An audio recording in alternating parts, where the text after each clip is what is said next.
Hey everyone, let's talk about a situation that's been simmering under the surface of the NRL this week, one that feels like a chess game where every move has hidden motives.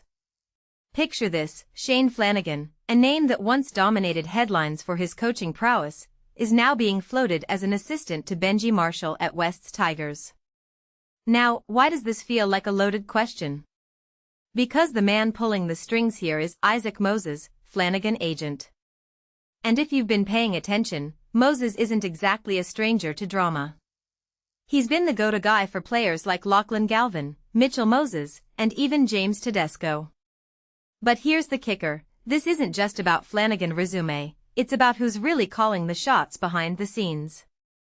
Personally, I think this move raises a ton of red flags. Benji Marshall has been in the crosshairs of controversy lately, especially after Adam Duahi's explosive press conference.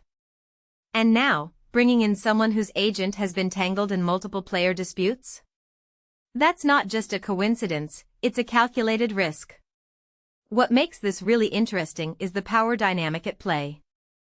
If Benji's surrounded by people who don't challenge him, how long before he starts making decisions based on ego rather than strategy?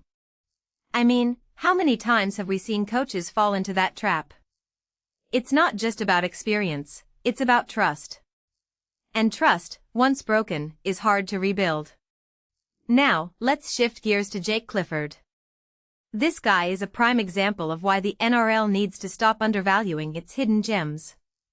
After being dropped for a game, he came back and absolutely destroyed the Broncos. Talk about a what-if moment.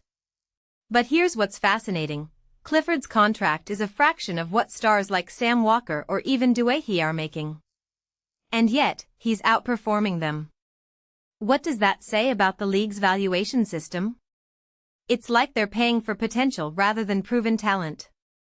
If I were a team GM, I'd be scrambling to lock him up before someone else snaps him up. But then again, maybe that's the beauty of the NRL: talent can rise from the shadows if you let it. And let's not forget the bigger picture here. The race for the top 8 is shaping up to be a wild ride.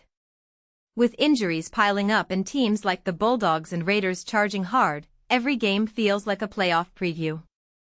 But what's even more telling is how quickly player-agent dynamics can unravel a team's stability.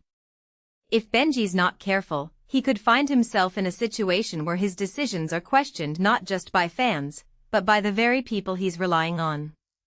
This isn't just about one job offer, it's about the culture he's building.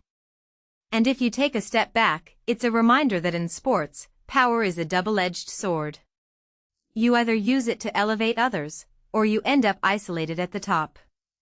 So, what's the real takeaway here? Maybe it's time to ask, is Benji Marshall building a dynasty or a house of cards?